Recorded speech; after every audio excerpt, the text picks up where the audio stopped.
Shalom, shalom. Oh, Malili, shalom, shalom.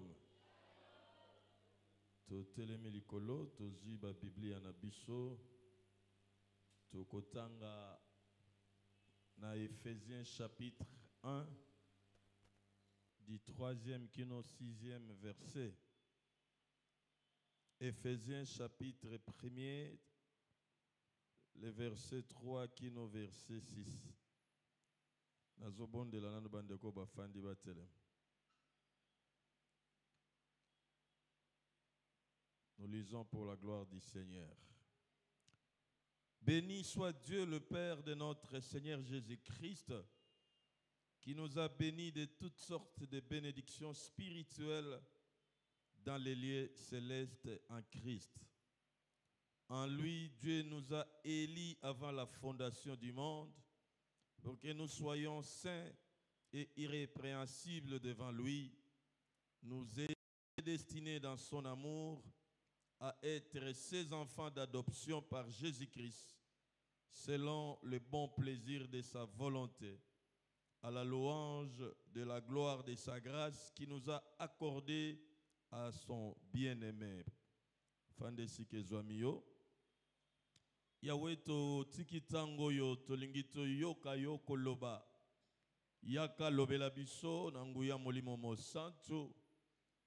Biblia lobina biso bomo yefandi kaka na lipate kasi bomo ezobima na maloba na yo pesa bomo na moko na nzela na maloba fandisa kimia oyo yibaka maloba na yo ememaka tembe oyo yaka na ba interférence na matoi na bana na yo esala te sepela yo moko oloba ebandele kino suka na kombo na Kristo.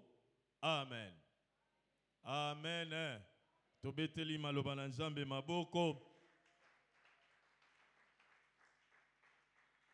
Tozokoba Matéa na biso tobandaki depuis lundi le 7 bisika nini révérend docteur ayebaki kofungola poso mobimba sur la puissance donnée.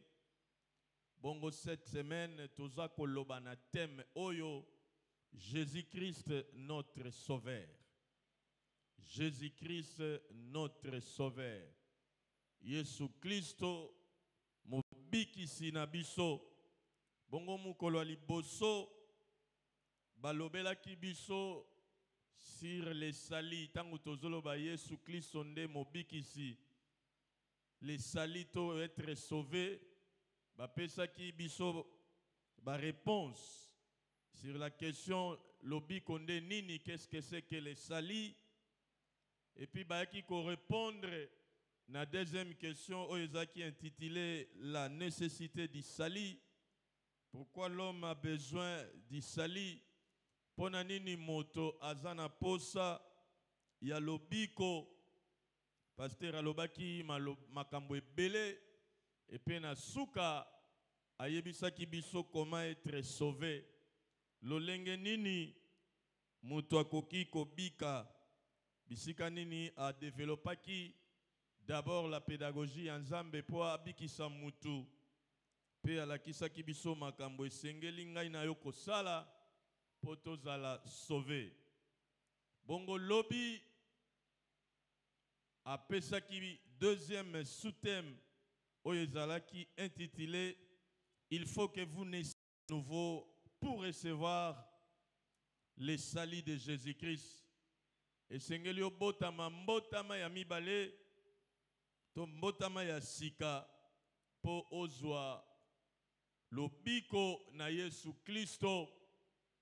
Na Matéa moteya lobaki na biso tozana lolenge mibale ya kobotama, deux types de naissance, la naissance physique ainsi que la naissance spirituelle.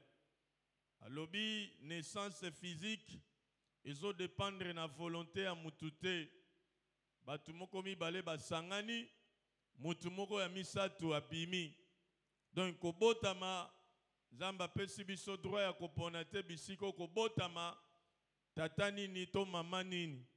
To bima kaka na lisanga ya batumoko mibale.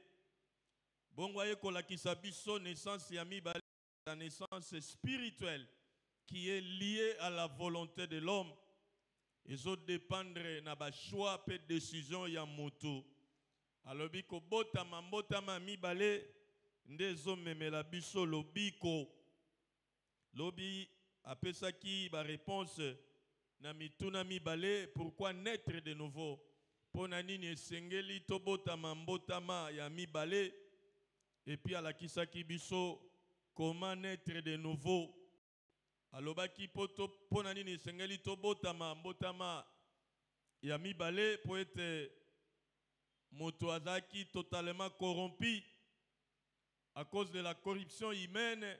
Yango esengeli moto aluka restauration to kobotama ba recréer ye. Pona nini esengeli kobotama mbotama ya sika po ete moto aza incapable ya komibikisa pe komibongola ye moko. Bongo alakisaki biso lolenge nini moto akoko botama mbotama ya sika.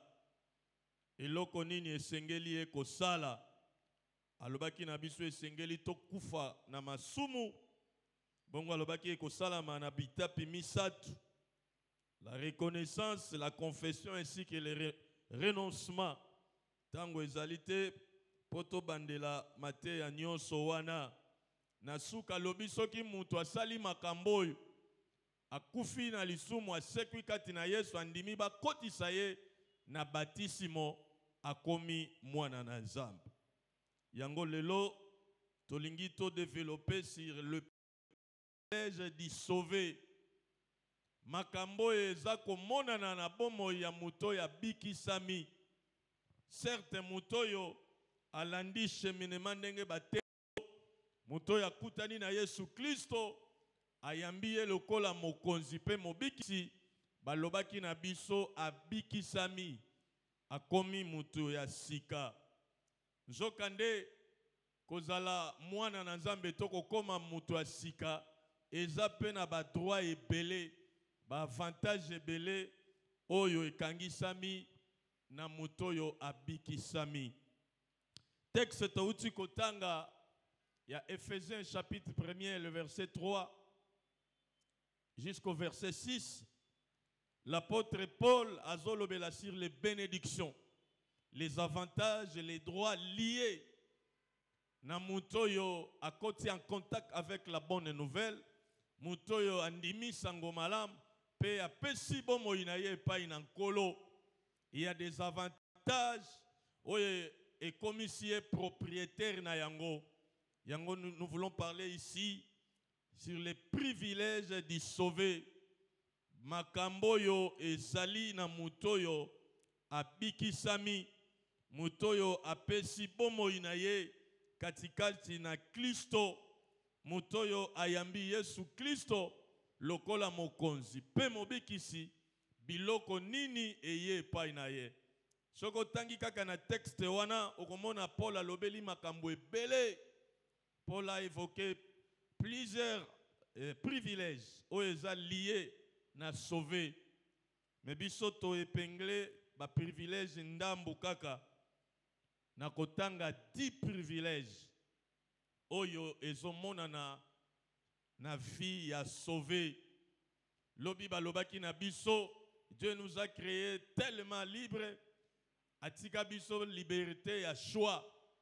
A forçaka biso te. Il nous présente des choses atiki libiso tango ya kopona. Babetela ki biso lisolo ya mutei moko to docteur de la loi zalaki mukambi ya église moko juive kombo na ye Nicodème. Tango amonaki Yesu koteya, il avait exprimé le besoin d'être sauvé. Bongo balobi akendaki na butu koluka Yesu po atune question moko kaka mutu esengela sala nini po abikisa bokonzi ya likolo. Yesu alobi esengeli ya botama mbotama ya sika. Malgré qu'il était docteur de la loi, il n'avait pas comprendre réponse ya Yesu te. Alobi ndenge nini mutu lokola nga mukolo boye na kota susu na libumu mama na ngai na botama mbala mibale. Nde Yesu alobi wa botami na nzoto aza nzoto oya botami na molimo aza molimo. Ce qui est né de chair est chair, ce qui est né de l'esprit est esprit. Yesu tango a expliqué, comme qui dirait, il y a une seule condition pour Moutou accéder au royaume de Dieu, c'est Kobotama, la nouvelle naissance. La repentance, la foi, ainsi que la publication publique Yabatu par le baptême. Ce qui Moutou andimi Yesu Christ, pe andimi babwaka ye na mai, azui accès ya kokota na bokonzi na likolo. Biso pe tolingi ko comprendre na mutu nyonso oya yamba Yesu Kristo na bomoi na ye lokola mokonzi pe mobikisi tale bele na makambo oyo nzambe apesa na mutu wana. Je m'en vais nous citer 10 privilèges d'y sauver. D'après 1 Éphésiens chapitre 1 verset 3 à 6, nous avons dit épingler 10 privilèges d'après texte, il y a apôtre Paul. Premier privilège, il y a sauvé. Et là, quoi, liboso oyo mutu abikisami azwa comme privilège, Jésus-Christ est venu dans sa vie. Privilège ya liboso ya mutu abikisami esengeli ayeba que Yesu Christo aya na bomoi na ye. Nous avons dit que tout au long ya séminaire oyo, tozana posa mwana na nzambe o azako se déclarer que aza mwana na nzambe ayeba Yesu aza nani, Yesu asalaka nini, Yesu aza na nini po ayeba ko se positionner. Privilège ya liboso mutu nyonso ya koti en contact na évangile andimi Yesu Kristo lokola mokonzi pe mobikisi na ye, Yesu aye na vie na ye. Bokotanga na Apocalypse chapitre 3 le verset 20. Apocalypse chapitre 3 verset 20. Yesu alobi, voici je me tiens à la porte, je frappe. Si quelqu'un attend ma voix, ouvre la porte, j'entrerai. Alobi na mutu nyonso akoyoka mungongo na nga akofungula kuke, nga na kokota. C'est le premier privilège oyeba ete Yesu Kristo akota katikati na yo. Vous lirez Colossiens chapitre 1 verset 27. Colossiens chapitre 1 verset 27. Paul alobi, c'est tout un mystère que Christo mobimba ya kati na biso. Kuna lobi Christ en nous, l'espérance de la gloire. Lolenge Christo akoti kati na biso, akokabola pena biso bolamu na ye. Lolenge Christo akoti kati na biso, akokabola pena biso bomengo na ye. Voilà pourquoi l'apôtre Paul alobi, c'est tout un mystère. Christ en nous.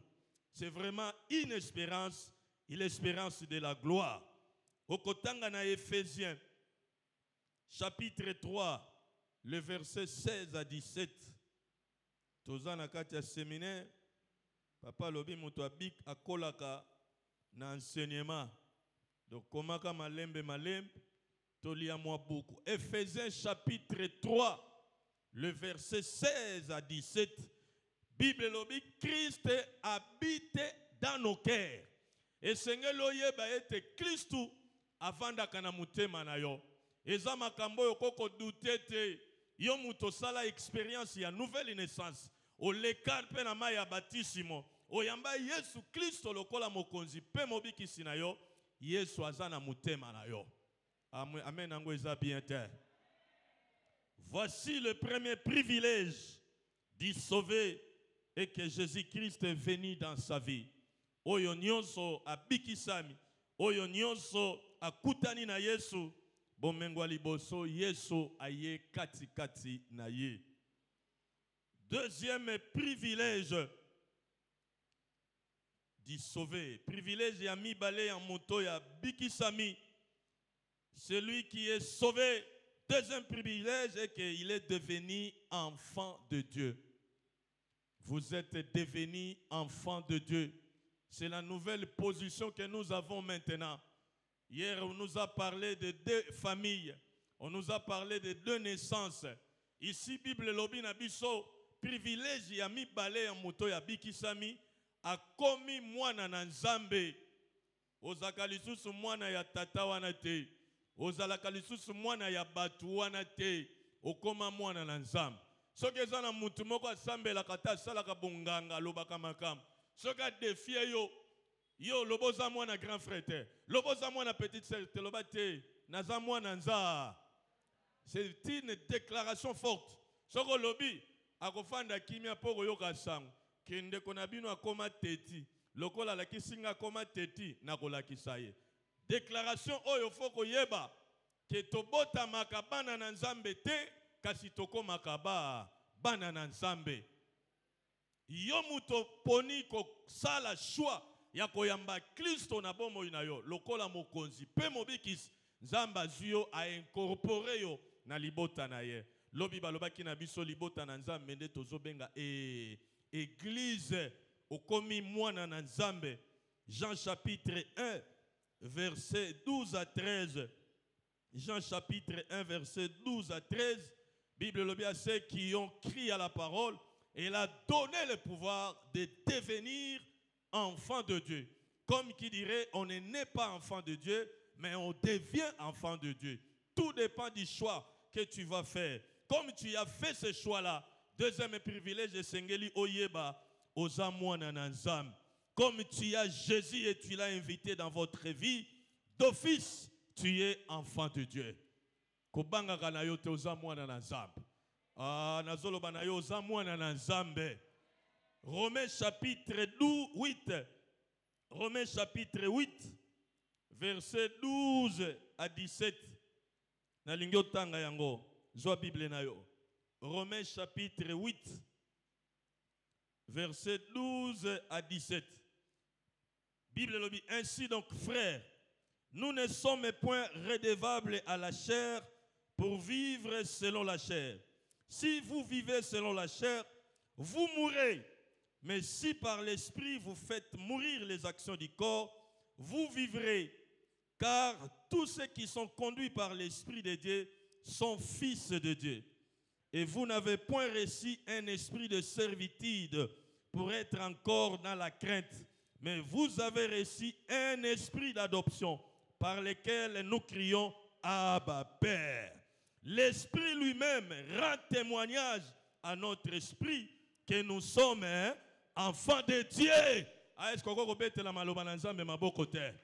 Bien-aimé, alobeza il kambwa ko banga te. Ozo mulimo ya kolenga lenga te, mulimo ezwayo ezoyo bana yo benga papa na yo lokola to benga nzambe lokola nani? Quand tu pries notre Père, n'hésite pas, c'est ton Père. Alors l'Esprit lui-même témoigne à notre esprit que nous sommes enfants de Dieu.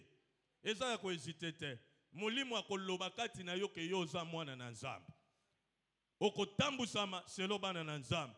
Yango eza privilège ya mibale. Bien aimé, lorsque nous insistons sur cette deuxième position, être enfant de Dieu, même na mukilioyu, moi nandaku, na moi na libanda bazandenge mon côté. Moi qui vous prêche, je passais le temps chez mon oncle maternel, les grands frères à ma mère. Mais c'est par là que j'ai maîtrisé notion. J'avais des cousins et des cousines. Non quoi kola na tongo ya yega mamo kabetika pota akoti ya bimisa zui faire akei. L'aime soit tiki porte pour le babenge. Mais ferme la porte. Aya akangi. Monsieur Skuta tindika vous entrez comme ça. Ici c'est pas votre chambre. Même mon colon monsieur se rappelle dans la vie na meka ba aventure. Aïe aïe, je n'oublierai jamais ça. Na betika porte na koti na simbi faire. Ah! Modèle ba finganga.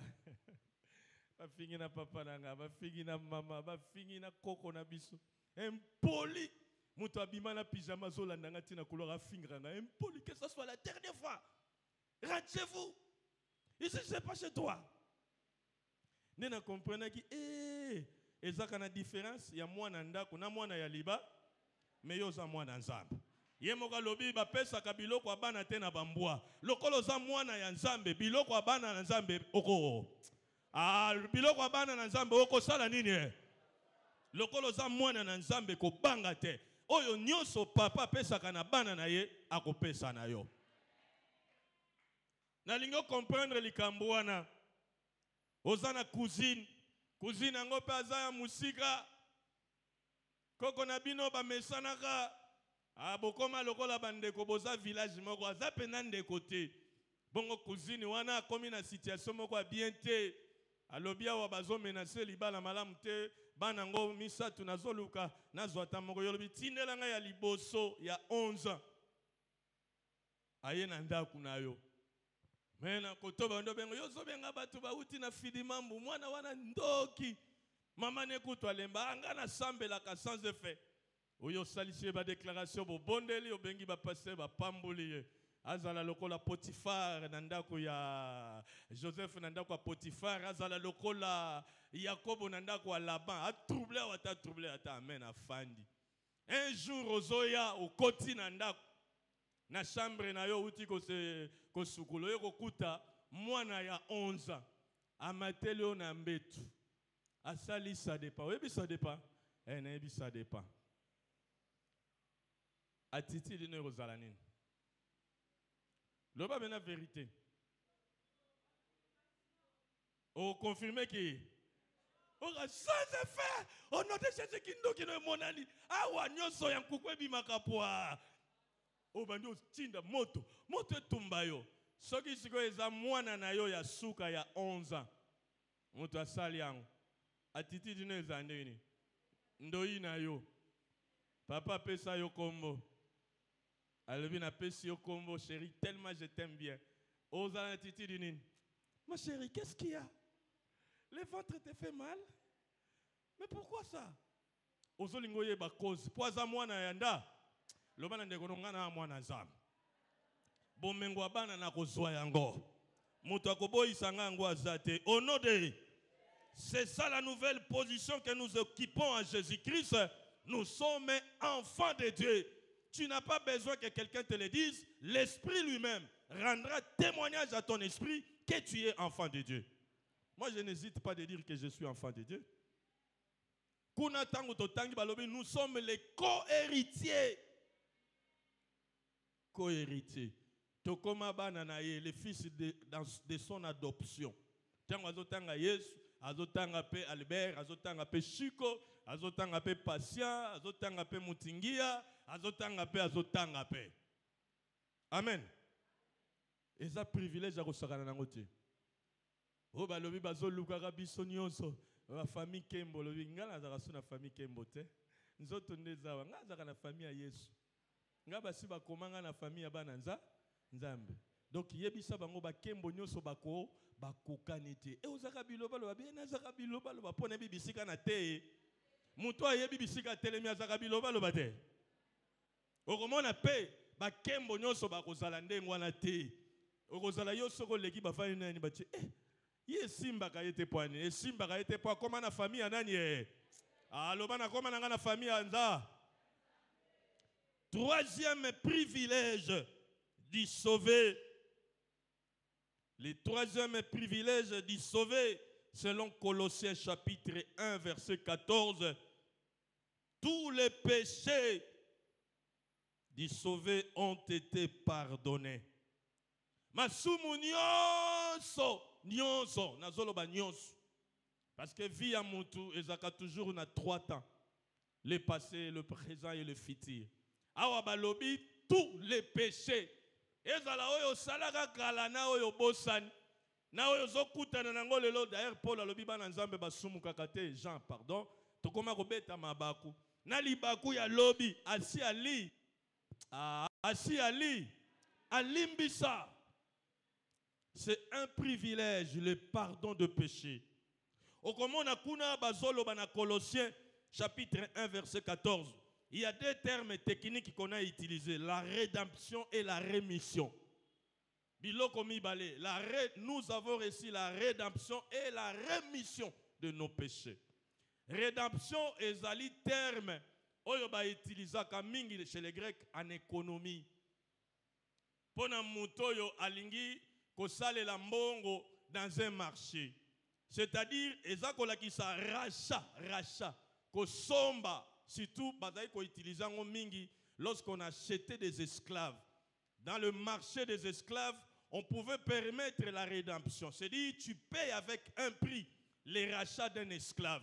Balobi kolimbi samasumu wana. Yesu ayaki d'abord kosomba biso na boumbu na mutoyo akomisaka biso esclave na ye. Lorsque vous lirez Romains chapitre 6, du 1er verset au 6e verset, Paul alobi, celui qui pêche devient l'esclave du diable. Alors Jésus devait d'abord payer un prix. Il a payé par son sang pour nous racheter. Asomba biso na boumbu. Vous lirez Galates chapitre 3, le verset 13. Christ nous a rachetés de la malédiction de la loi.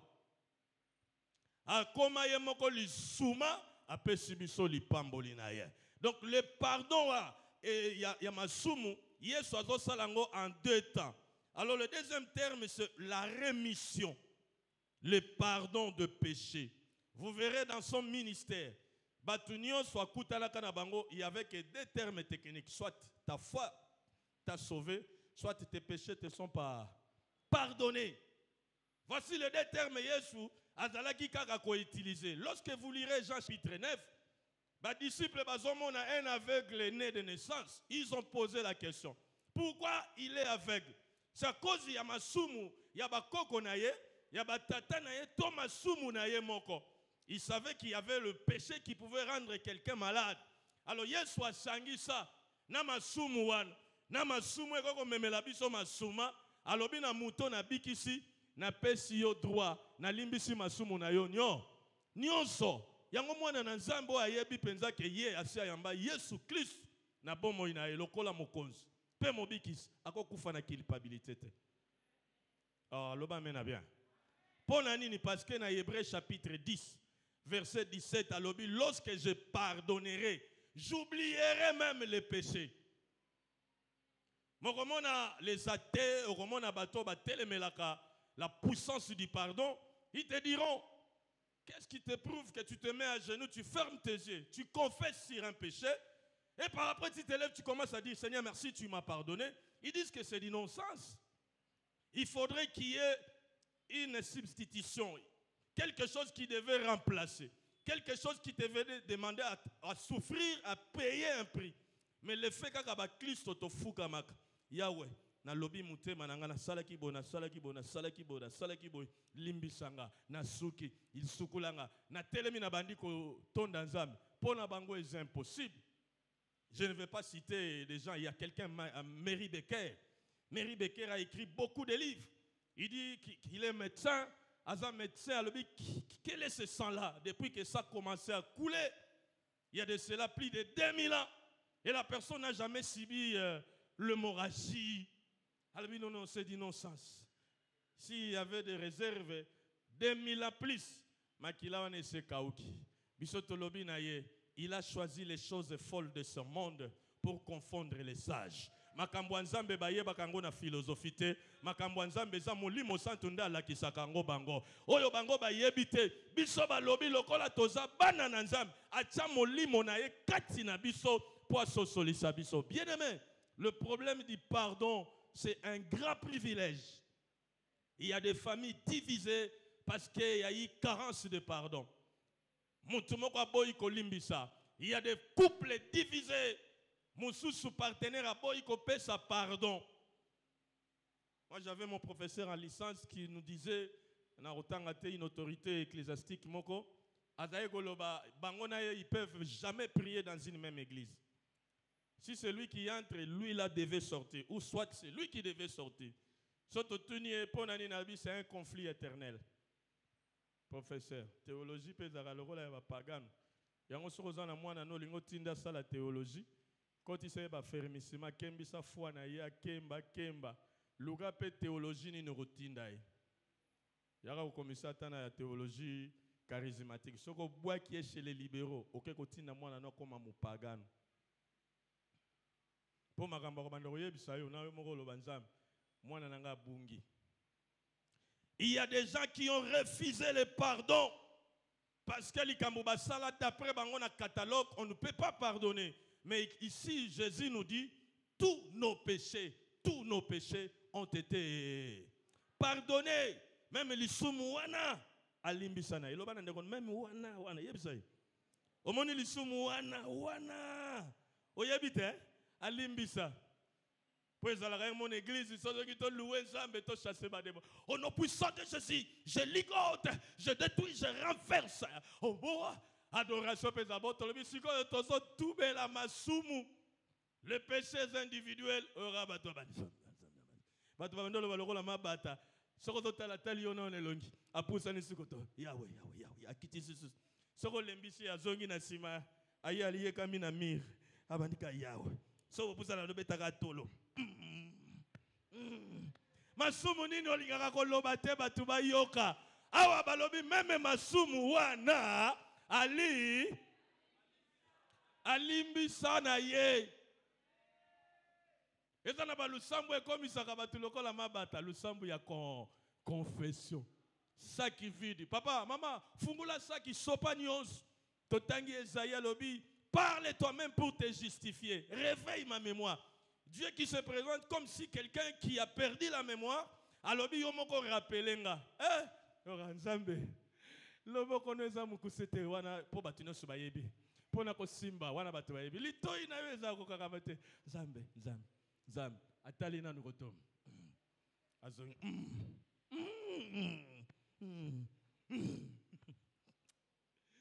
Soke ko salaka na ndako afatola la yo sala pardon. Yebisanga makamu na yo ngapena yebisa makamu. Ba kilte familial et osila. Je te dis la vérité. Pour ma mission avant aussi les amudele ba kotindika yo. Mais awa balobi tozu privilège, yeso alimbisa biso masumu nyo. Nyuso, même les péchés virtuels, parce que il y a des théologiens qui disent qu'ils ne condamnent pas les gens avec le péché virtuel. Non, même les péchés intentionnels. Jésus nous condamne à cause de ça. Marc chapitre 7, versets 21 à 23. Lobby, ce qui sort dans l'homme, c'est ce qui lui suit. Même les pensées. Là, Jésus évoquait la question sur les péchés intentionnels. Moutaza silencieux comme ça, mais il est en train de pécher. Abi banzoto tango to zalaka. Bangabika bino monika papa mo sérieux avant zokazo sumuka. Proverbe pelobi bato baliaka minu. Bazosu adoration tanga tala bi.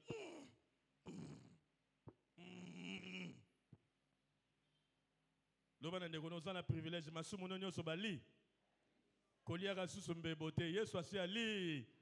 Balobaki na biso lobi awa tokufa na lisumu na likambo etali lisumu tokufa tolamuka tie. Masumu misusu tosalaka te po tozana mbongo te. Sepelaka bien makambo papa futi alobaka. Même mukolo tokozwa mbongo nde nzamba koyeba vraiment soko kufa to lala. Batu misusu sokaka mwa $500 ekoti na poche alamuki. Eloko liboso tasi ya café El Paso na Pullman na mopanzi ya piscine. Demoiselle, viens. Moi, oui, toi là, viens. Pas évident que côté moi la reza. Mbongo longolaka mutu ko banga. Bato belé ba koma na complexe parce que mpate ezate. Bible lobby les pauvres parlent en suppliant, mais les riches ne supplient pas. Kolela même ya mubola na kolela mutu mbongo ezaka différence. Mutu mubola zwalikambu na mutu mbongo zwalikambu ezaka compliqué. Akufeli mutu soka ye azoyambaka bato. Mes condoléances. Yonde bakopesi ya soya yambio bonjour, mes condoléances. Parce que makambo ezolekele na yo komo yamba biso na ba mes condoléances. Bonjour maman Marisha, mes condoléances. Yo mo rozo so alinga kapena mupali ne eleki lazo pesa biso ba mes condoléances. Alinga kabana. Même mutu ambongo alela bongo te mutu ambongo ayaka na mwa linette na mwa papier mouchoir. Soka ya sino linette asimbi na katikati abendi yango. Azui mwa papier mouchoir. Allez vous installer. Et non, vous allez réserver cette place pour la communauté des Bakwanga. Mais c'est toi, viens. Mais mon bola, koko bana koko mukanzabe. Nabe, pozo bana ko bandela wapi na kosuka wapi. Papa futa le baso kuti mutu wa bongo. Ko umela mingi te lukata mwa de papier à Franklin. Tango zokoko jambe simba ina de boko loba c'est bien aimé, mes condoléances. Oromona akoma na tendance akoma matala bo. Soka moni bato ma bandimi balala bi mwa mbongo bakite monani kolelesha. Yesu alimbisa masumu na biso nyos. Colossiens chapitre 2, verset 13. Balobi, Dieu nous a fait grâce pour pardonner toutes nos offenses, toutes nos offenses. Asala biso ngolu ya kolimbisa kama sumu na biso nyoso. Mais loko moko kotanga Romains chapitre Jean chapitre 8 pardon. Jean chapitre 8 verset 11. Yesu tango ba memela qui est cette femme pécheresse so bakangaki na flagrance délit. Tango Yesu atuni e batu nyonso bayaki po ba lapide yo. Baza wapi? Abina moniteur. Bango bazako fundo bakayabi. Moi aussi je ne te condamne pas. Va et faites quoi? Va et faites quoi? Ne pêche plus. Ce n'est pas comme un limbisa biso. Tokende ko sumuka te. Yesu alobi na limbisi yo kasi ko sumuka lisusu te. Même moto yo a fongol a telemisa ki alobi prends ton lit et marche. Tango akutani na alobi moni. Masumu no na limbiso ndengo kai ko sumuka lisusu te de pire que likambwana e ya kozonga koleka. Même les fous de Gadara, c'est le même conseil. Yesu alobi kende ko sumuka lisusu te. Na tina te likambo e la yo so ye ko ya e ko leka ya liboso. À celui ou à celle que Dieu a pardonné ses péchés, il y a une seule condition. Il ne faut jamais pécher. Décide-toi de ne plus pécher dans la vie. Le pardon est à la licence. Il y a d'autres traductions, les gens qui savent traduire Nandenge Nabango, je les respecte. Ils disent que pour que la grâce de Dieu surabonde, les gens doivent pécher en excès. Je ne sais pas c'est quelle traduction. Jésus a dit à cette femme, va, je ne te condamne pas non plus, mais ne pêche plus. Mutoyo ba limbisi masumu na yenyos. Oyo azali sauvé, azwaka décision de ne plus pécher. Quatrième privilège du sauvé. Le quatrième privilège du sauvé. Le sauvé a quitté le royaume des ténèbres pour accéder dans le royaume des lumières. Pour paraphraser le quatrième privilège, tu as reçu la délivrance de la puissance de Satan. Le transfert ya kolongwa na royaume des ténèbres vers le royaume des lumières. Et ça expression ya koloba que Jésus t'a délivré de la puissance de Satan. Dango kutanaki na sango malamu bengi Yesu Kristo lokola mokonzi pe mobikisi na yo na bomo ina yo alongoli yo na sena boumbu na Satana kangoli yo. Ce sont des sujets qui impriment des discussions théologiques. D'aucuns pensent que comme Jésus nous a délivrés, il doute fort qu'un chrétien soit possédé. Il doute fort. Mais comment lui qui nous a déjà délivrés, nous devons encore récidiver, tout ça, ils disent non, c'est controversé. Non, ils ont controversé. Ici, bazola kisabiso que tangu muto azo kutana na sango malam, azo fungula bomo inaye azo yamba Yesu, il y a un transfert. Un transfert qui s'opère. Oyo Yesu azo longola kisana bomo inayo, azo longola yo na sena contrôle ya Satana. Yango komona na 1 Jean chapitre 5 verset 18. Mwana na nzambe oyo atambulaka bien. Bible lobi même les malins ne les touchent pas. Ata ozali koloyebi ke nazaka nanga susu na sena nguya na ete basi ba transférer ngai. Privilège ya munene. Jésus-Christ nous a délivrés de la puissance de Satan. Il nous a fait passer de la mort à la vie. Ozali susu mukufite ataba lobi famille na bino nyonso bolumbaka sola bibembe loba non autrefois j'étais bembe mais maintenant là Jésus-Christ m'a passé de la mort à la vie. Soki boko luka moto kozalanga na kozala lokola Noé a famille. C'est au travers de moi que je vais réperpétrer la race ya libota oy. Si balobi na yo pourquoi faut loba na bango Éphésiens chapitre 5. Éphésiens chapitre 5, le verset 8, Bible lobby, autrefois vous étiez ténèbres, mais maintenant vous êtes devenus lumière. Comme qui dirait, autrefois tu étais mort, mais à cause de Jésus-Christ, maintenant tu as la vie. Amen. C'est un privilège. Colossiens chapitre 1, verset 12 à 13. Colossiens chapitre 1, versets 12 à 13. 1 Thessaloniciens chapitre 5, verset 5. 1 Thessaloniciens chapitre 5, verset 5. Psaume chapitre 107. Psaume chapitre 107, le verset 14. Jésus-Christ vous a délivré de la puissance de Satan.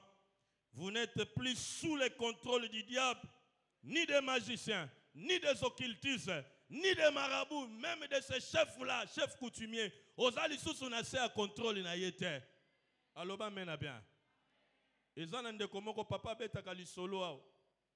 Azalaka na mboka awa, na Congo Central, ayana Kishasa, kutana na sango malamu. Ayamba Yesu Kristo lokola mokonzi pe mobikisi. Makambo eshanja. Mukolo muzusu azonga na réunion, papa na ya zolo na présence ya batu na abibana na bango nyonso na mona ka bango sauf yo. Papa lobi na bi yo na mona kote. Sikoyo zonga pona mona kayo. Na zonga na mboka bio za mwana zonga po. Bango nyonso la zo mona bango ba oyo. Oyo ndenga voyage aka azobaluka azosame. Yo na mona kayo ti. Ndeye vous comprendre le bien. Jésus m'a échappé du contrôle même de notre papa. Si kana loba lelo onyo so kengela ka vi na bino. Oya contrôle ka ba bomo ina bino. Lelo échappé na contrôle na ye. Oya tala ka ndenge ni nozo sala makambo zo luka. Échappé na contrôle na ye. Yesu alongola yo na se na contrôle. Ya ba démon, ya bilima na mai, ya ba ange de nuit, ya ba génie, ya brise du soir. Alongola yo na se na contrôle. Ya ba homme fort, ya ba femme forte. Ba luka yo ba mona yo lisusu te. Yesu alongola yo na ngambo ya molili. Kobanga ke loko moko te. Ata olali na bango ba ye ko finika yo mbulangeti na bango. Ba koya ko luka ba ko mona yo te. Mais soki ba ye na tongo ba ko mona yo oza wana. Ba lobi lobi lisusu ba ko senga ba renfort. Ata inane ba ko mona yo te. Po Yesu alongola yo na se ya kon. Aloba mutu moko lisusu ta ko contrôler vi na ngai. Lobango bien mutu moko lisusu ko contrôler vi na ngai te. Mouvement na ngai ko zala contrôler te. Na ngai ko zala contrôler te. Ba projet na ngai ko zala contrôler te. Santé na ngai ko zala contrôler te. Parce que Jésus-Christ m'a délivré de la puissance de Satan. Il m'a fait passer des ténèbres à la lumière. Il m'a fait passer de la mort à la vie. Lorsqu'on dit un privilège, c'est un droit, c'est un avantage qu'un sauvé a en rapport avec Jésus-Christ. Depuis le jour où tu es entré en contact avec la bonne nouvelle, qui est Jésus-Christ, au longwana sena contrôle wana. Même balabala ufanda wana. Ceux qui va contrôler ma pango nyoso yayo ba contrôler angote. Ceux qui va kolandela bana nyoso ba bimaka. Oya yo bana ba kolandela bangote. Parce que bolongwana sena contrôle ya satana na ba démon na ye na milimo na ye. Au nom de, c'est un privilège. Bien-aimé, l'ignorance tue. Le diable s'en fout de notre ignorance. Il profite d'ailleurs de notre ignorance pour salabiso makam. Mais quelqu'un qui maîtrise, qui a la connaissance. La connaissance est un visa. Muto ayebi kenga ba contrôle kangaite. Ata ba yibi elamba na yo belela loba boya kozwa na manzaka na bakisa bino na suki bo sala makamu na bino mengai ba contrôle ka.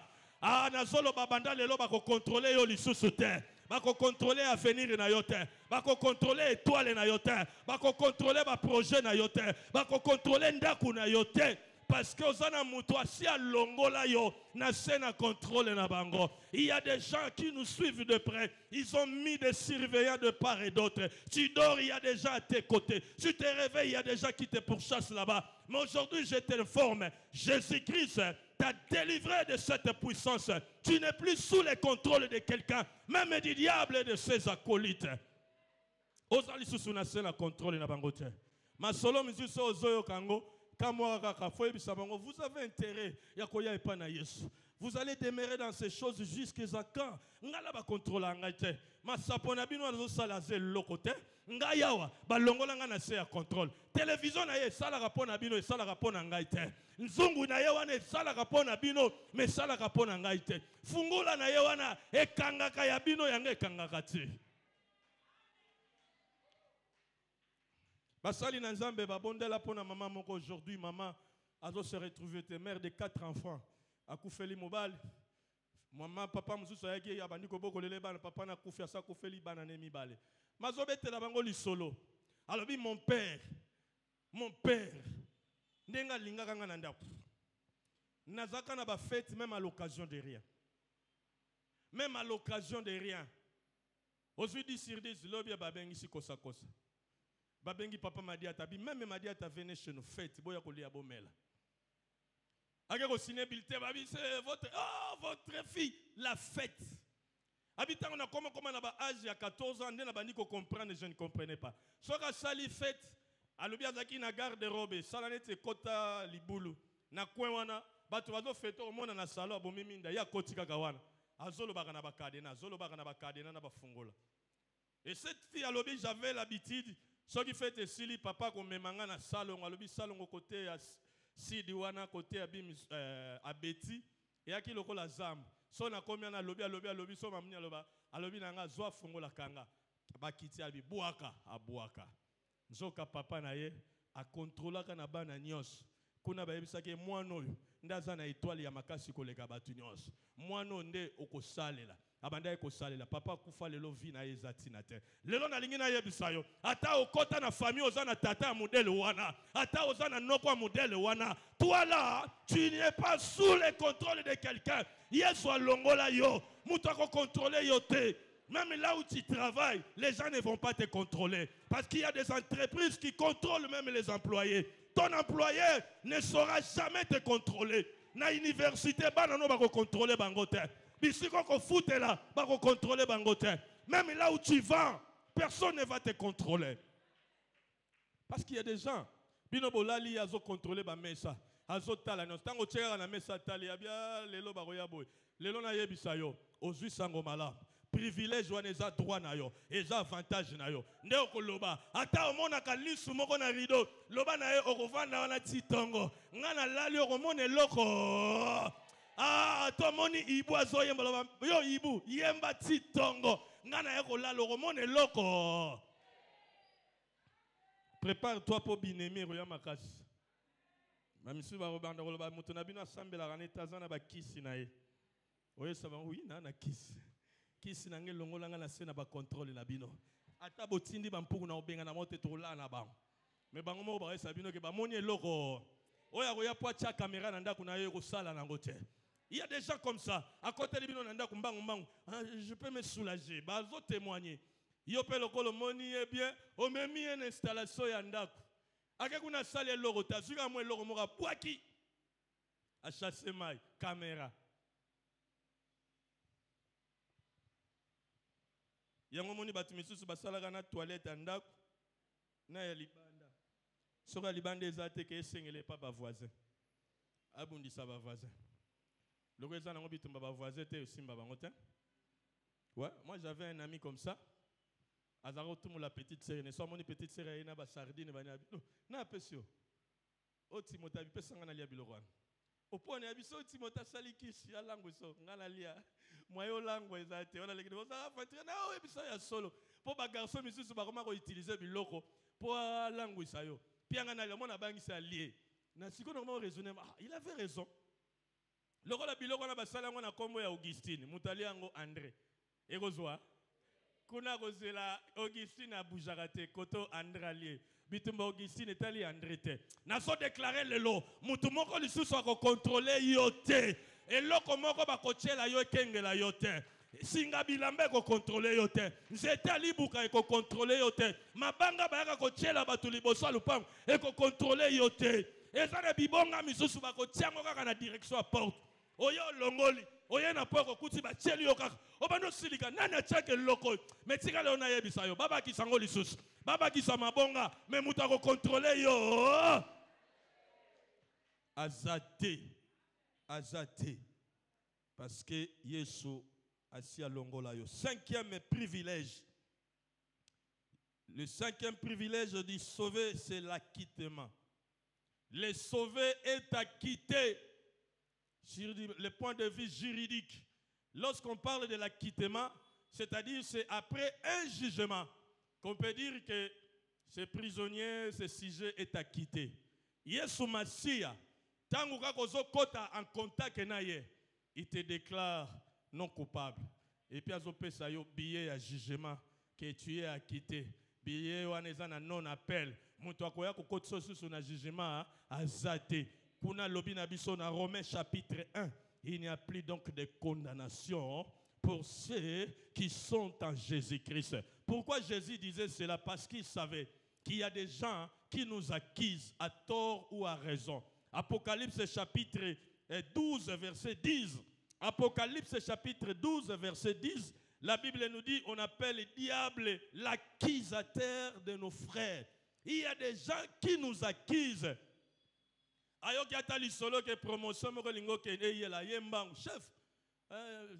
c'est comme s'il y a un mouvement, oui. Ah, mais la dame là, elle n'est pas juriste. Elle a fini à l'IFASIC, non? Oh, c'est vrai. C'est un document, c'est un peu document, mais c'est un document à l'IFASIC. Aura histoire échangée. Oh, tu présentes tous les tics, tu es capable de faire ça. Ça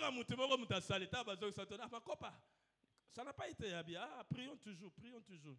Le Seigneur lui-même a dit, lorsqu'une porte se ferme, il va ouvrir deuxième porte. Nous avons commencé ici, il y a de la contre-baptisation. Nous avons reçu une famille, l'Icolo, avec le pasteur Patrick. Baye Liviso, Kaye, le bazar senga batu dactylo, cartonné. Pour na kokoma ba fifoli fo kobeta machine. Ya cousin na bango, ayaka nanda kukuna na âge ya 11 ans. Akenda na ye. Tango bazo aménager pièce ba fouiller ba kuti kaye. Qu'est-ce qu'ils ont trouvé à l'intérieur? Makambo nyonso depuis azaka na âge ya 14 ans. Akuta nanda kuwana azokoma. Lelo balamba kindunda, oyebinga na le ndunda pamba, bango baliaki na makaya. Azwaka nyonso lelo bapenga $10 ya bango bana na yebite. Nzoka bakaye wana nda fundelaka bango na kindoki na mboka. Balobi papa, lorsque vous dites ces choses, c'est une réalité. Ces cousins-là nous accusent. Azaki lokola pion, makambo nyonso elegaka. Moi si anoko fingi noko tolali tao akomi. Mama bokil bango babengaka bama si anoko bokilo fingi noko. Mwana na liboso alingi voyager babo elie visa nayoki balingi babanda lisusu na nzela Belgique. Tala makambo. Lelo babengaki pasteur moko ayaki kosambela. Abimi kutuna télévision. Makambo nyonso batala. Bongo azawapi? O azaka na Kinshasa. Asala kanini wana tokangi parenthèse. Au moins ba comprendre que bazalaka na mutu, mubimba démonte me mutu. Akomaka so akomi na buto afongoli, abando sala rapport, abando funda bango. Mama bokilo kutu miliki na ye, ezaka na chambre, abimisaka balutu ya kotanga. Boka ngaye mabota. Ba mama bato aye kobela cancer d'utérus. Nzoka mufundi bato azalaka wana. Bible lobi na biso lelo à cause de Yesu Masia. Même si tu as quelqu'un dans votre famille qui t'accuse à tort ou à raison, laisse-moi te dire aujourd'hui, il n'y a plus de condamnation pour ceux qui sont à Jésus-Christ. Même lorsqu'ils vont te juger, tu vas présenter seulement la lettre d'acquittement. Tu diras, Jésus m'avait déjà déclaré non coupable. J'aime bien expliquer Romains chapitre 8, verset 1. Lorsqu'on a pris la mathématique, Balobi Nabiso a ajouté un entier par son opposé, c'est annuler toute la proposition. Moins 1 plus 1 égale à combien? Mambo calcul yango ba op mental. Ko gagne là-bas na neto nyoko la bango mais biso mo pe kimara. Ba grande personne ba tricharaté ba vérifier. Vérifier dans des voisins. Moins 1 plus 1 égale à combien? Voilà. Ba mikolo ba tricharaté ba vérifier ko fongoli kaye aux opel. Bana mikende ba tchaka ba kaya. Moins 1 plus 1 égale à 0. Lorsque mutuazana nukati na Kristo te, bazo salaka makambo, bazo funda kaye na dossier ne bazo tchela kaye moins 1. Ba misusu bako funda bango pona makambo esala ba papa na bango. Papa na bango botola mama batu. Papa wana kenda luka mwasi na koma kolela loba bota bana mibali te. Bana ne nyonso ya mibali bakozala pe bitelengana. Bafunda bango bachela bango mweze. Ba misusu pe bafunda bango pona makambu bango moko basala. Basimbisa yembo. Yemoko ayelobi na tongo abuki fenêtre. Atumbi bilamba bengi makopa bakotela kinga. Bazwika kasaki ya mbongo. Pe mbongo na yoke. 5000 makopa nyonso ke kutu batumbi na bilamba. Makopa batu po yebi ete. Na buta komela yo kidia ba. Loba mbongo nanga na ibaka. Soki zambongo mutoki nzambe. Kutana na ye. Abengeli yo ba demo. Bachelo yo mweze. Mais soki kaka oye katikati na Kristu. Ndenge bateya ki biso ndimi kobota mambotama ya sika. Par la foi et la repentance. Oleki na ma ya baptisme.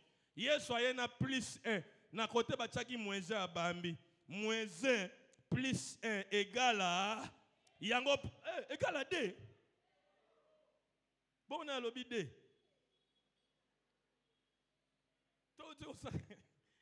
Moins 1 plus 1 égale à 0. Na Swahili babenga ngoni. Sifu bongo na chiluba. Chijeng bongo na Kikongo. Nini? Mpavala. Bongo na lingala, yoka lingala. Libungu tulu. Bakozela condamnation na yo, bakozwa libungu. Bakozela kolela na yo, bakozwa libungu. Po Yesu Masia akita yo, alongola yo na se ya ba condamnation. Ezala o batata basala, ezala o yo moko sala, ezala o mama na yo asala, ezala o bandeko no basala, lokolo ye pa ina ye, alobi mutu akokondane yo lisusu. Soki alingi akondane yo alanda ngai, nalakisa ye ekulusu, banzela na lekaki alanda ngai. Soki nakendaki na Getsemane alanda ngai wapi e? Atika yo. Yango yo pe lobaka bolanda Yesu. Soka kenaki na Galilée, bolande na Galilée ngai te. Nga lobaki na nga kaka, il n'y a plus de ko. Bokozwa libungu tu. Libungu tulu. Ezana bazemi o bazelaka ebota tiens. Babando changer kombo ezaka libumu amune na pam. Bango bachaki zemi na bango balabi akufa. Bazeli 9 mois isimbite. 10 mois isimbite, 2 ans isimbite. Après balobi ezana kaka mune. Et là, on va oser la wana, là on va oser te. So balingi bazwa bakozwa. Tela ngaka boy, so balingi bazwa bakozwa. No lingala eza bien bakozwa. Bakozwa libungu tulu. Sifu. Tizengu. Pavala. Melingala soki sabilombe. Libungu. Zamba pambula bangala bozwaka ide yango ndenge nini ya baninga bakeka na mwa sifura mukuse baninga tijengo basilise bamisusu mpavala yoka bango libungu tulu, c'est-à-dire libungu na tulu. Ah nazolo bana mutu moko awo même si ba condamna ki yo lelo bazui déjà décision biso to lobby libala na yo wana fe kufa santé na yo wana fe beba bana na yo wana fo basuka visa wana bakopia yete musala ekobeba lelo na yeli yo sango malamu Yesu alobi na yebisa yo il n'y a plus de condamnation pour ceux qui sont en Jésus-Christ. Lobo zalaka Yesu te mais soko zalaka na Yesu mutu akokondane yo te. Lobo ngima Yesu te mais soko zana Yesu mutu akokondane yo te. Bako na bango Pascal obaki ils te feront la guerre mais ils te vaincront pas. Bako ya bako zala teti bako bando landa motingi ya yo bijou yo aluwa yo Karine yo Shiko yo olobana bango bokanga na bino na sima na bino libungu parce que Yesu alobi nanga il m'a acquitté, il m'a déclaré non coupable. Asi afutelanga makambo bozo condamné nga nango. Tu as un privilège. Jésus t'a acquitté du point de vue juridique face aux accusations de ta famille, de n'importe quoi. Christ vous a déclaré non coupable. Il n'y a aucune charge qui pèse sur toi. Même lorsque les juges viendront, ils vont chercher des charges, il n'y en aura pas. Premier jour, balobaki casier judiciaire na biso comment vierge, bozo condamné pour nanini. Oh, moi ici je ne vois rien. Bozo condamné pour nanini. Abimagi na mbala ya na biso, mais moi ici je ne vois rien. Bozo condamné pour nanini. Aka ko sopaze mi na centre na biso, mais moi ici je ne vois rien. Bozo condamné pour nanini. Pour escroquer biso mbongo, mais ici moi je ne vois. Ah, dites avec moi, il n'y a rien sur mon dossier. L'obelanga bien, il n'y a aucune charge. Bagoloba entendu que, vu qu'il n'y a aucune charge sur le dossier de papa Montpouila, le tribunal le déclare non coupable. Il est acquitté de toutes les charges qui pesaient sur lui. Monsieur Montpouila, tu peux partir, tu es libre. Si quand Dieu soit libéré, Moutoumoko n'a pas quoi le lot. Si quand Dieu soit libéré, Moutoumoko. Oyo ba pesa kalikolo na yeba malédiction, oyo ba loba kalikolo na yeba condamnation, oyo ba loba kalikolo na yeba limitation. Que ce soit le soir de la liberté. L'apôtre Paul nous dit dans Galates chapitre 5 et 1, c'est pour la liberté que Christ nous a affranchis. Jésus-Christ a accepté la croix, il a accepté de mourir et de ressusciter pour te rendre libre. Voilà pourquoi la Bible nous dit, vous connaîtrez la vérité et la vérité vous affranchira. Nous avons déclaré, il y a un affranchi Awa, et un affranchi de ce soir ici. Il y a une femme affranchie ici. Il y a un papa affranchi ici. Tu n'es plus sous la condamnation de qui que ce soit. Jésus t'a acquitté. Voici les grands privilèges. L'acquittement.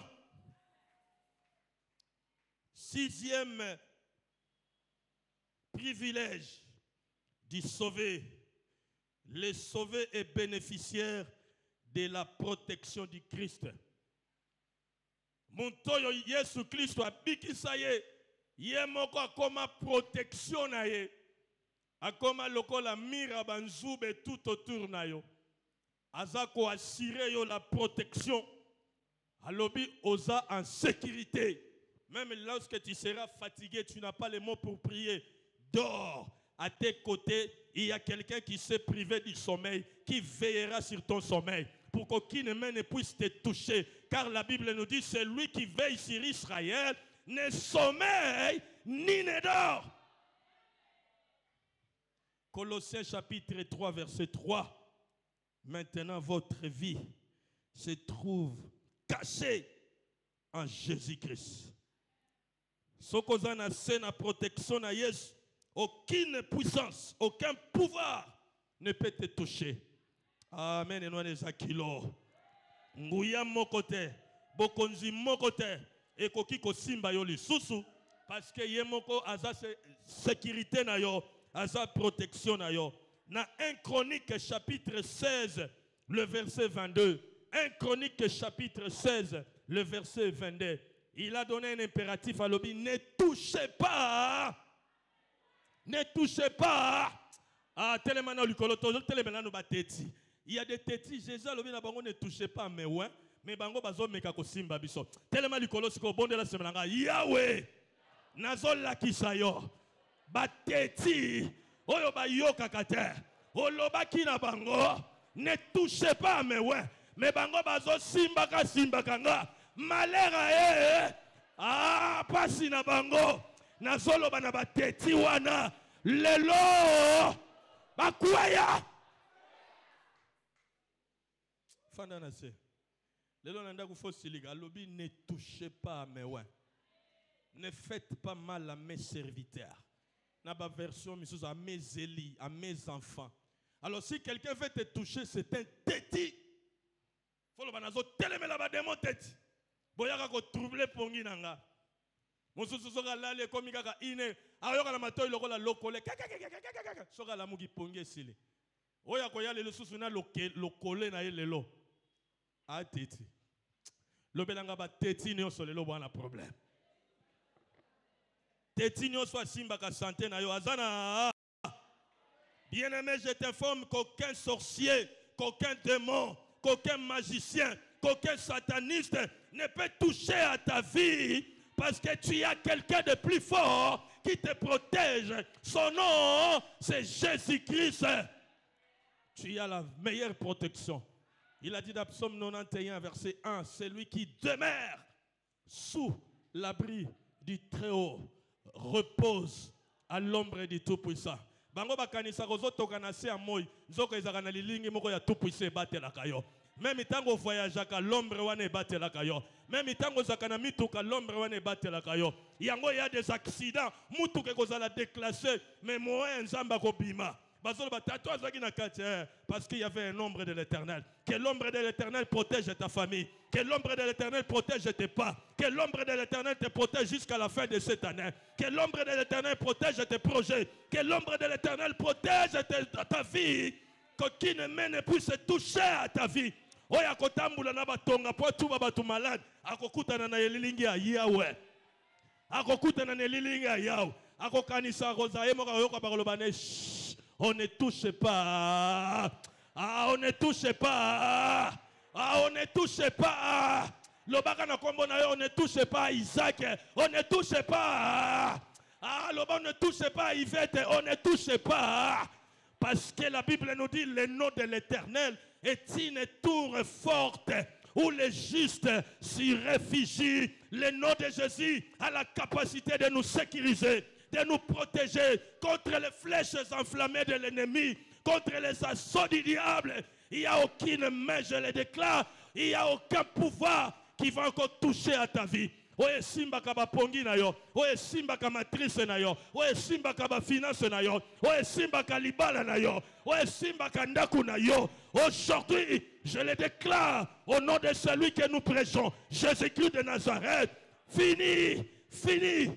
On ne touchera jamais à ta vie. Même le nombre de tes cheveux sont comptés. Moutako kitisango azate. Oya komeka bakoloba na ye, stop. On ne touche pas. Nombre suki ya bana na yo eza compté. Ya mobali no eza compté. Ya libala no eza compté. Celui qui osera toucher, on lui dira stop. On ne touche pas. On ne touche pas aux privilégiés. Les sauvés sont des privilégiés de l'Éternel. Bien-aimés, amutuya kolula kolinga Yesu Masia. Koyamba Yesu ezana ba umengo epele. Oyambino ka Yesu ba ko symbole société. On a besoin de la laisser passer. Bisika nous osole ka l'ombre de l'Éternel te protège. Okolega na banzela ba boki malade yo simbote. Bando tala yo ba ozonga. Baye ko tuno lo biabeli mbasongo abelite. Abaladi manzadi anzokango abelite. Malega ka wana parce que l'ombre de l'Éternel les awala. Alors je garderai ton départ, je garderai ton arrivée. Ba départ nyoso sala kana tongo abatela kayo. Ba arrivée nyoso kenda kana musala batela kayo. Tango zolongwa musala eza départ akobatela yo. Tango zokana ko voyager akobatela yo. Tango zokana ko sala mouvement, que cette parole trouve son accomplissement dans votre vie. Alors yemoko na Jean chapitre 10 na verset 27 à 29. Jean chapitre 10, le verset 27 à 29. Alors il n'y a personne qui peut me ravir ce que moi j'ai tenu dans mes mains. Muto akoki koboto langaite biloko pena batonga na simbi. Lokolo zana maboko yao bakobunda to muto akoboto la yote. Lokolo zana maboko Yesu Masia alobi muto akoka koboto la yo. Azate. Jean chapitre 10. Abi c'est impossible qu'on me ravisse ce que j'ai tenu dans mes mains. C'est impossible. Ça ne peut jamais se réaliser. Azolo banabi solisus na Romains chapitre 8 verset 38 à 39.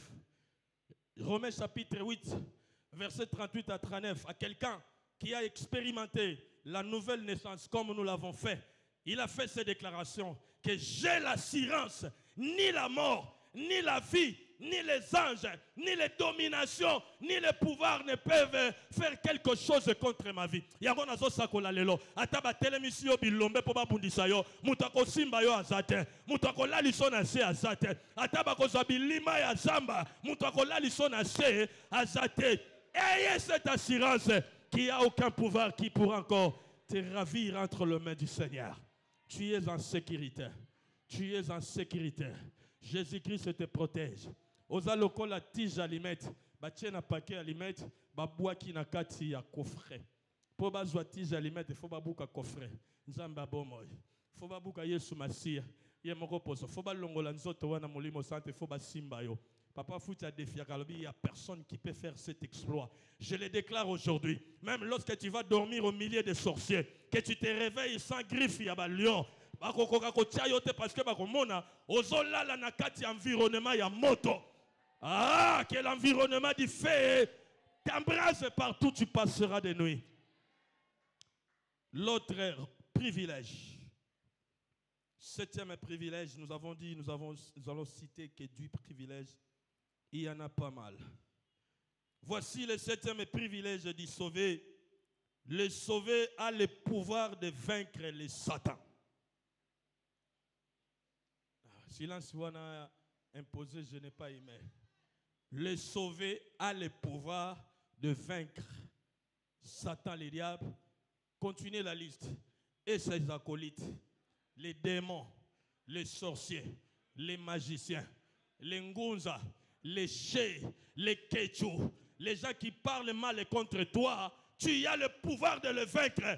Celle avec Jésus, tu vaux plus que 1000.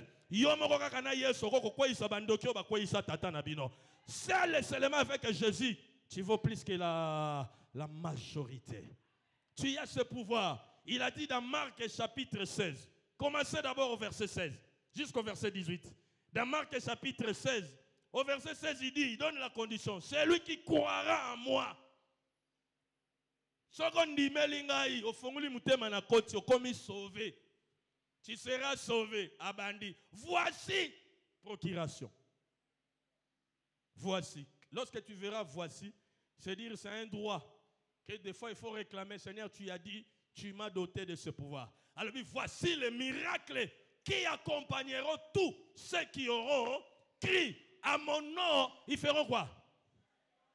À mon nom, ils feront quoi? Chasseront les démons. Obino bolinga ko chasser ba démons. Quand c'est ça ba procuration pesa biso. Alors bito benga na mili mo mabe. Ovanda kaka mo na bibila. Nin liboko. Oh, liboko e uchop.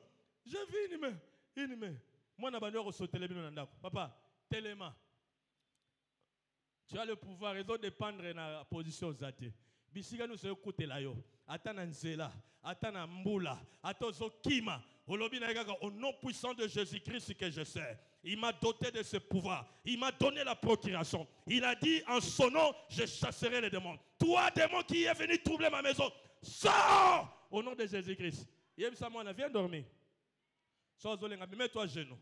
Seigneur, bénis cet enfant. Tu as fait le sommeil pour que lorsque nous serons faibles, nous puissions dormir. C'est toi qui sais priver du sommeil. Toi, tu ne dors pas, que cet enfant dort. Au nom de Jésus. Akola là. Moi na bino pe bosangani na bana. Liba kongo ya mubali. Be moi si bono banga. Tezaka moi mulai. Papa kene na kotala papa ndaza mutute. Papa nda kufaka te. Oya kasuzi ya msuza. Liboko. Nous avons réussi hein, ba fille mibala. Moko azana G3, azaki na G3 sirema azana L1. Msuza azaki na G1. Awo. Les jeunes filles G1, G3. Nous voyons une même maman dans la chambre. Si vous quittez, vous allez bimi côté de papa. Balali sabana na couloir. So ba bimi kaka maman na bango bimi non ndengeni. Bo sala kaka boy. Papa ba lobi trop c'est trop. Libo kala bo ça va lelo boye. Bana balala pamba. Papa na maman bazo sala projet. Oh, yana lobi wasara mama talara we. Angaye. Abi, Seigneur, talba Seigneur papa bi, wa, liboko. Papa na maman mbango balingi ba bima na balabala. C'est alors balobi ma chérie, tu avais raison. Tu avais raison. Mais c'est une longue main. Hein? Apparemment c'est noir. Papa, vous avez vu ça hein? Oui, j'ai vu ça, c'est ta maman qui avait vu ça la première. Il y a Seigneur de grâce. Seigneur, aie pitié de nous. C'est toi. La Bible nous dit, le Seigneur m'a doté le pouvoir. Il a dit que toute main qui se lèvera contre moi sera brisée. Maintenant, je brise toutes les mains noires dans ma maison au nom de Jésus. Après ce qui s'y a, ce qui est le beau comme mutu, l'obina yoka ilem. C'est comme moi bayer à Tchebo. Moi bokilo kolobano tolo bien. Ye mutayaka lobo. Yebisaka madame iloko lobeto madame ilo nini namoni bayere kona lo boko. Vous avez le pouvoir de vaincre Satan. C'est un privilège. Il nous a doté, il nous a donné sa procuration. Dans Luc chapitre 10, verset 19, il a dit, voici, je vous ai donné le pouvoir de marcher sur les serpents, sur les scorpions, même sur toutes les puissances de l'ennemi, et rien ne pourra vous nuire. Tata Morazara Mukonzazara loba slogan na un peu rebanga raté kasi un peu reba et bangisaka. Un sauvé, il faut bangisa. Moi na nzamba solo faut pere zara de l'autre côté. Au côté na lupango bangono sokale me milimo kimi na bambwa ba kimi. So ke ba mutu na sepela raté so akotia ouais. Bandulo ba moite. Azaka na makamno ba soso bazokima parce que tu as un pouvoir et tu ne marches pas seul. Il y a toute une cohorte des anges autour de toi. Bible le dit, l'ange de l'Éternel campe autour de ceux qui craignent le Dieu pour l'arracher contre tout danger. Au moment où suki mutu etelemi, suki mutu etelema yo ndenge nini? Ndenge nini? Tozaka na missionnaire moko pasteur Maurice. Tant tozaka na ville, abandaka okende côté ya ba pigime. Azako ya mukomisu sayene na maluka yena ba photo pa memaka biloko ebele ba kangi ba botoli ba saki. Pasteur atinde tokena papa aimé maman Angèle toluki ba police bozo na bino biloko ba mbongo bo pesaka ba photo pour communauté à mona parce que na photo wana il y avait un homme crocodile comme moi mutu ngando oyo ba batizaki na mai. Alors bakanga photo amonisa batu tala musala nazo sala teyaki ba pigima koto ange côté à centre wana bangi ba bise kuna kisi makazi tango bakomi kuna mibeko na bango fo kutana na chef notable numéro 1 en mboka tango bazo solola pa araignée moko ndwa mili pate beti awa pa zoka première attaque yé pa kangi kaka au nom de Jésus je te maudis toi insecte na laquelle yo mabe au kufi au nom de Jésus et là moi ekoya jango pa abwaki na moto notable abami oh tu mengai oh ba mengai oh nini ya bimi sagai bimi na bimi sagai baba il y a des choses hein ozana nguya pasteur Maurice me mwanzo to mikie mazana mama na tia azinze ta bimi sagai papa oko bana mate ya mukoli papa kolala wate zela bandi ko luka wo boya ko zwa mutu na bino lala kuna lobby ateya likani babi notable abangi do tato aza musai na nzamba tei bango sango malam et puis alobi photo kene na maya baptisme bo publier publiquement mboko emona ke botiki masumu bandimi apesi bango mwa katekimina moko rapidement et si bango tina ya baptême ndenge bapesaki biso exposé moko bien condensé bien énoncé na pasteur Dan a expliqué ondimi toge na mai na batu pe bazoya siko batu baponi pasteur bandela chef biso tozaka na respa chef nzoka bayebi ke tipo soka polima ya koma kanga ngando apola mbula te so mbula bobando kima soka zuli tanga ngando il y a des gens eza masolo ya 1900 2000 toza na ville mama Karina yebi abi pas de problème bino mo pesa ordre akiti Seigneur tu nous as doté le pouvoir. La terre et tout ce qui les renferme t'appartiennent. Même je prends le pouvoir au-dessus de ces eaux. Je suis venu faire ton travail. Tu m'as donné le mandat. Je ne suis pas un infiltré. C'est toi qui m'as envoyé. Je prends l'autorité de faire ce travail au nom de Jésus. Allez, papa, calme, voya. Le chef a kende. Ma position. Chef foyer. À côté mai. Abaluki na nungandote.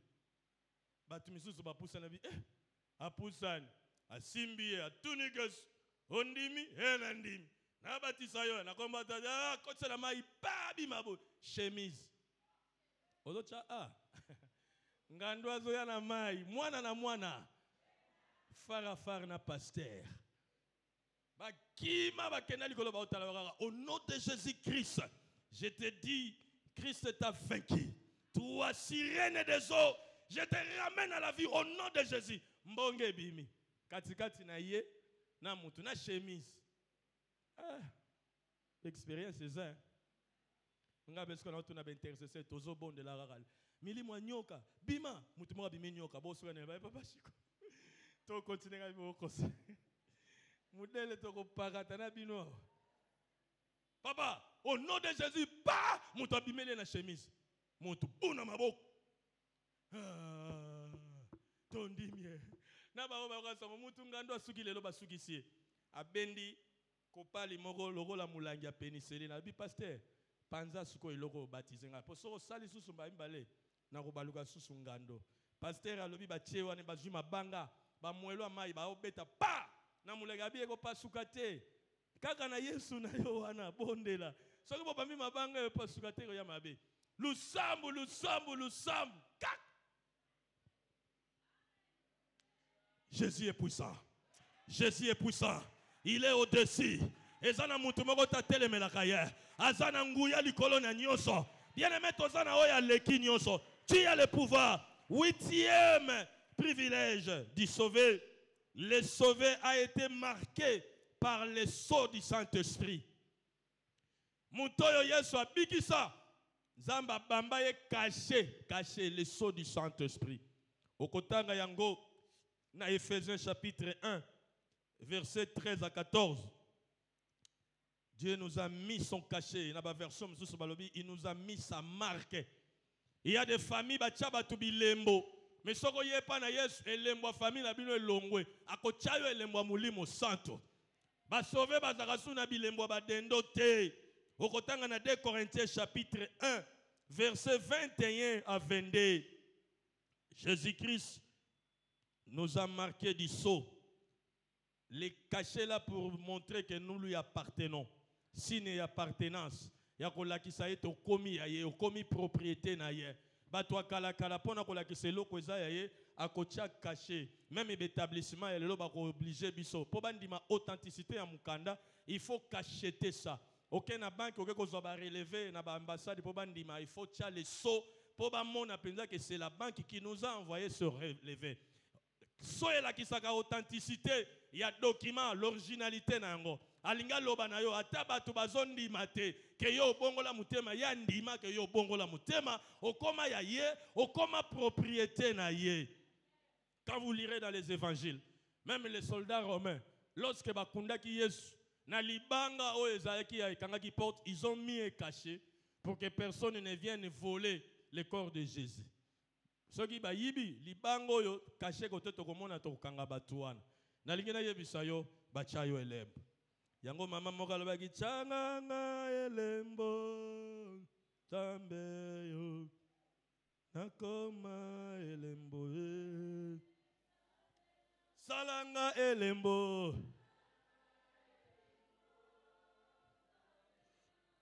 nakoma.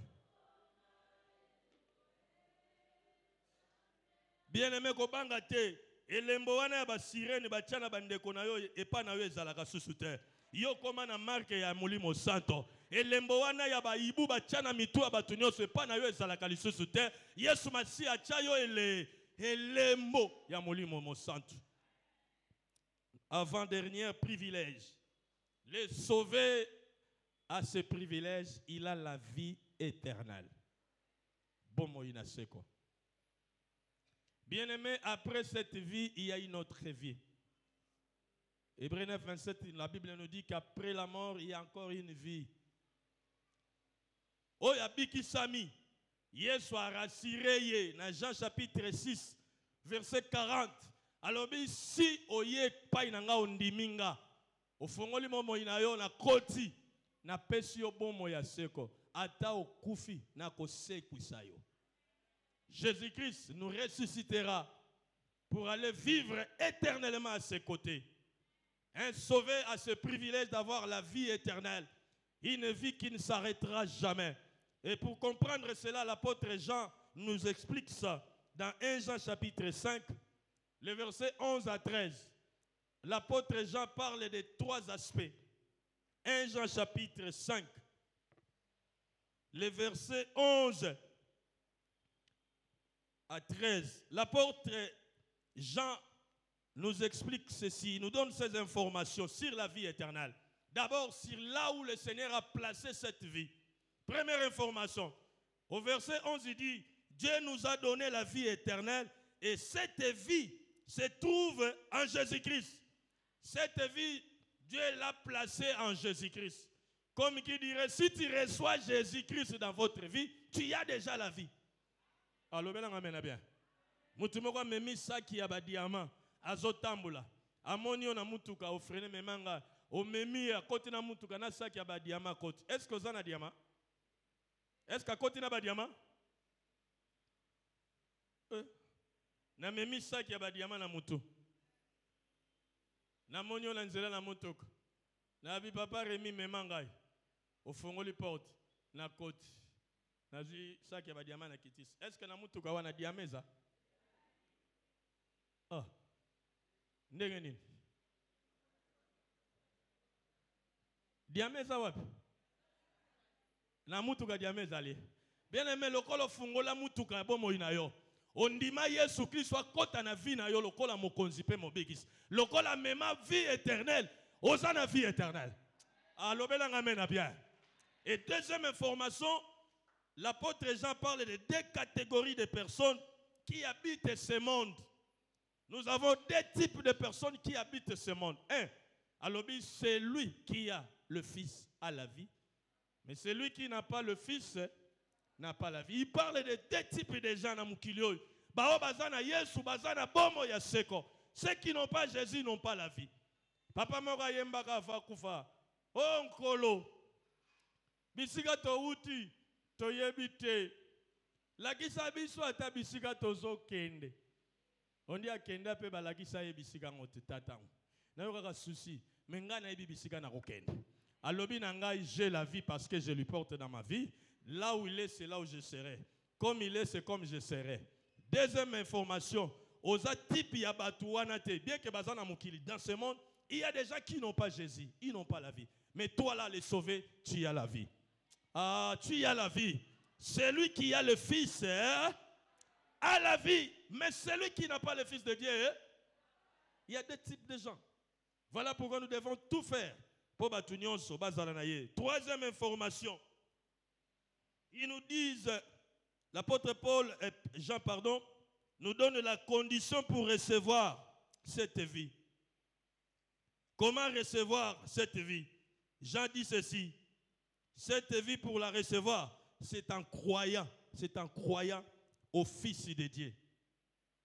Voici les trois conditions. Yangalobi, je vous ai écrit ces choses pour que vous sachiez que vous avez la vie éternelle. Parce que vous avez déjà commencé à remplir la première condition. Vous l'avez reçu dans votre vie. Comme vous l'avez reçu dans votre vie, automatiquement, il vous a partagé sa vie. Parce que lui est le porteur de cette vie. Comme tu portes le porteur de cette vie, c'est un ensemble dans un ensemble dans un ensemble. Le grand ensemble, c'est Dieu lui-même. Même tu as la vie. Même si arrivé qu'aujourd'hui tu meurs, Jésus va te ressusciter.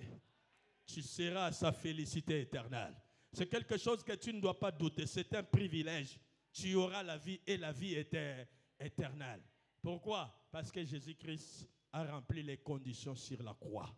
Comme j'ai accepté seulement ce qui s'est passé à la croix, j'ai automatiquement cette vie. Je vais m'arrêter ici à ce dixième privilège. Le dixième privilège que le sauvé a.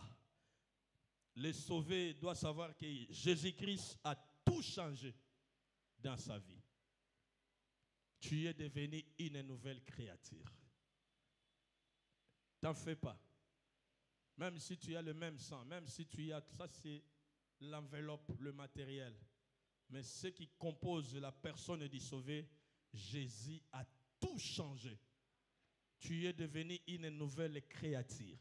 2 Corinthiens chapitre 5, verset 17. Jésus a fait de toi une nouvelle créature.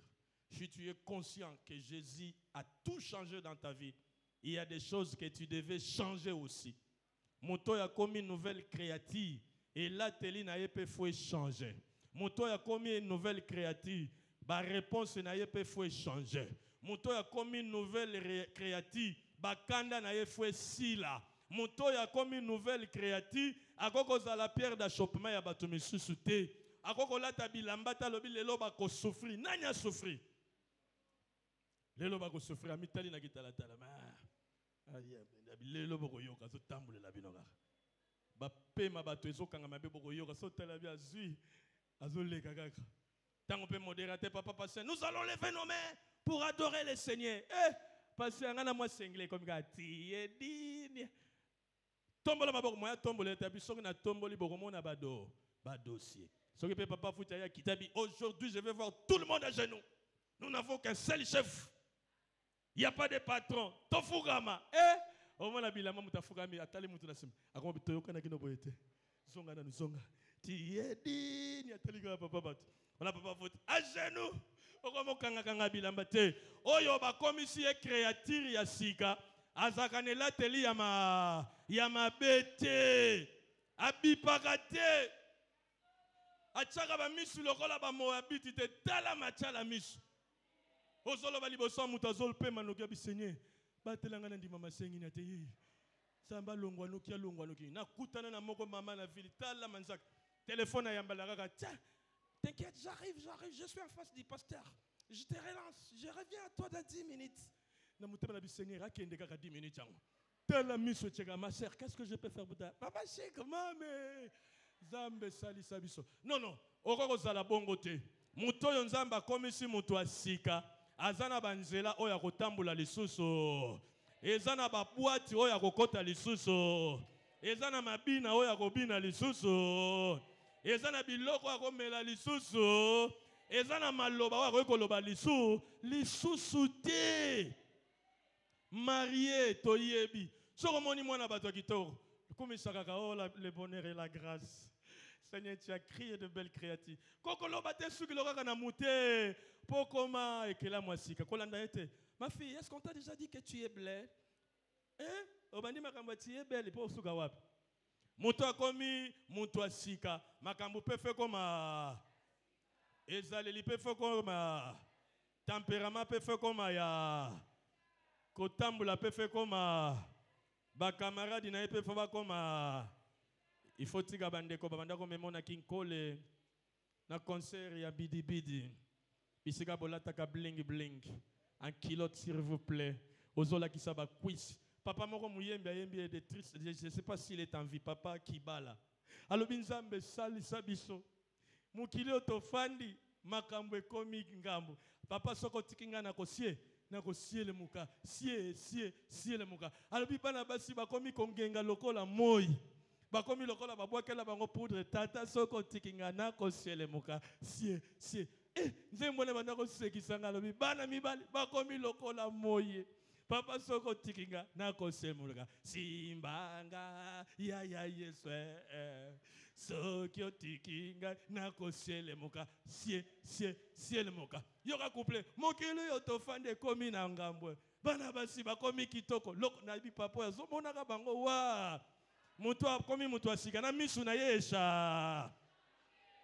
Maquillage na ye pesha. Epeseli na ye pe pankolo esha. Que Dieu bénisse sa parole.